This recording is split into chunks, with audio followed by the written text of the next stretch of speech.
Hi, I'm Shannon Seaver, and today we are looking at 3.2 Compound Statements and Connectives, Part 2. We are looking at expressing symbolic statements with parentheses in English, and then we're going to use the dominance of connectives. So first of all, let's look at symbolic statements using parentheses. Here's two statements. She is wealthy, she is happy. Write each of the following symbolic statements in words. You can't hear me.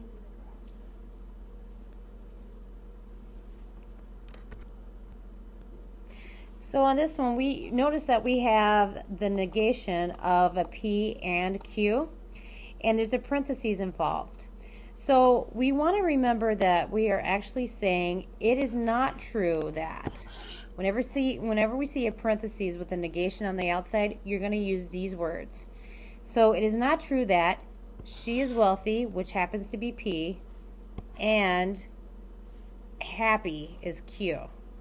They just did not repeat the she is part of it. On the next example, I want to show you that not P and Q. Notice that there's no parentheses this time. So we really are just negating the first one, which is P right here. She is not wealthy and she is happy. Again, on C, we have parentheses. So it is not true that is before you write down the P or Q in this case. So I want you to try the same type of thing here. Pause the video and take time to figure out how you would write this out. Okay, so hopefully you got for A, it is not true that, once again, that not sign is on the outside of the parentheses. So it is not true that he earns $105,000 yearly and often happy. He is not often happy. Notice that we only negated the Q on this case, and he earns $105,000 yearly. But on this one on the end, we have it is not true that, because we have a parentheses. If he is often happy, then he earns $105,000 yearly. So let's talk about when you have more than one connective. In this case, we have three simple statements. P, a student misses lecture. Q, a student studies. And R, a student fails. So if I were to write the following statement below in words, notice that I have a parentheses here. I will have, in my written sentence, I will have a comma right after that. So if I write Q, a student studies,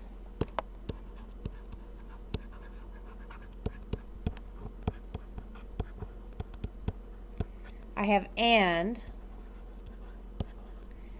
not P, a student misses lecture, a student, and, so I would write this, and doesn't miss lecture.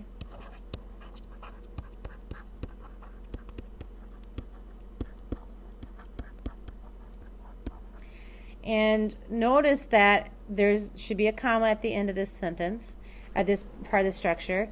We have a parentheses, and we have this. That means an if-then. So I'm going to put an if before that whole segment. So if a student studies and doesn't miss lecture, then it's going to be not R. The student doesn't fail.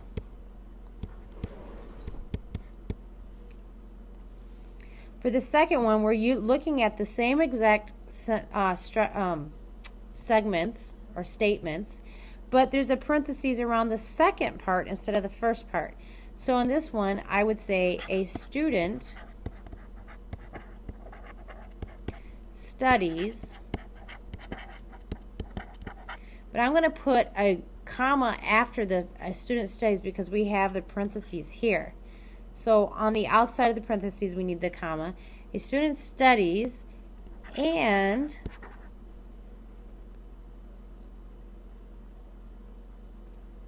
the student doesn't miss lecture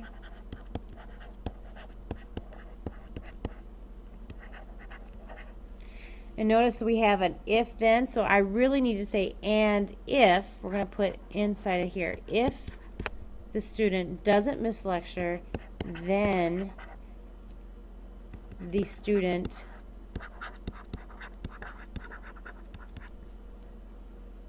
doesn't fail.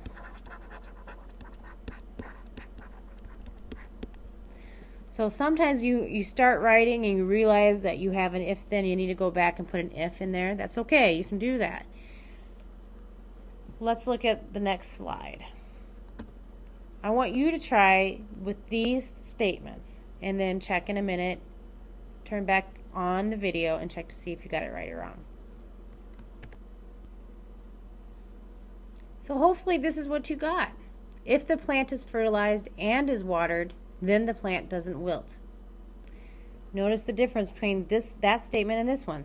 The plant is fertilized, comma, and if the plant is watered, then it doesn't wilt. It makes a big difference on where you put your parentheses. So let's talk about the dominance of connectives. If a symbolic statement appears without parentheses, you need to know what is most dominant and how it should be grouped. So connectives most dominant to least dominant. The biconditional is the most, followed by the conditional, then conjunction, disjunction, and these are equivalent in terms of how dominant they are, and the negation. So here we have a statement, and on the right I'm going to put grouping symbols in where they should belong. If you don't have grouping symbols, you can put them in yourself. So here we have an if-then and an and a not. The if-then is the most dominant, so I'm going to group together the rest of them. On this one we have an if-then in the middle, and I'm going to group the and there. We have an if and only if and an if-then, so I would group these two because this one's most dominant. On the next one, because the if and only if is most dominant there, these two would be grouped. And on the last one, you know that the if-then is the most dominant. I'm going to group these two sets like this. On this one, notice that it's blank, and it's because these two are equal dominance. So it really is ambiguous as to how you group it.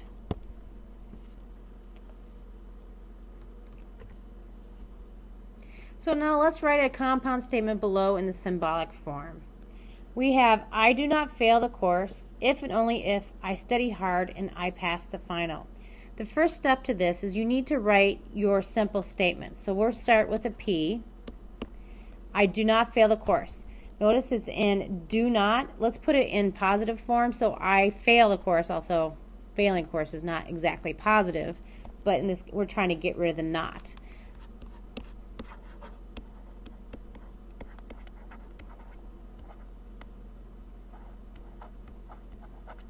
Okay, and I study hard will be Q.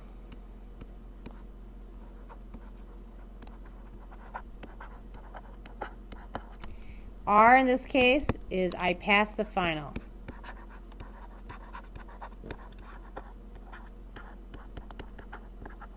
So if I write this down in the compound statement, it starts with I do not fail the course. So it's going to be not P, if and only if I study hard, so that'll be Q, and I pass the final, R. Notice that this is the exact same sentence, but there is a comma. So if I were to write this, I'm going to make sure that I'm going to put a parentheses around the first two statements. So it'll be not P, if and only if Q. Then I would put the and R on the outside. So I want you to try this yourself. Stop the video and check back. So notice that my three statements, I have it in the positive form. I don't have any nots in there. So the first one is P, there is too much homework. Q, the teacher is boring. And R, I take the class. So for part A, if there's too much homework, so that one would be P, or a teacher is boring, or Q, then I take the class. So notice that the if and the then surround these two statements. So I'm going to put my parentheses around them in my symbolic form as well. Then I do not take the class, so it would be not are. But notice in B, I have there is too much homework, comma. So I'm going to put P, or if the teacher is boring, so Q, then I do not take the class, not are. But because of that comma, I'm going to put everything past that, in this case, because there's two pieces of two sentences after that, or two statements. I'm going to put the parentheses around that. Hopefully that is what you got. So, reviewing. Dominance of connectives. The most dominant is the biconditional. Then we work our way to the conditional, the conjunctive, disjunctive, and then finally the negation. And when you see a comma, that's an indicator that you have a grouping symbol there. That's it for today.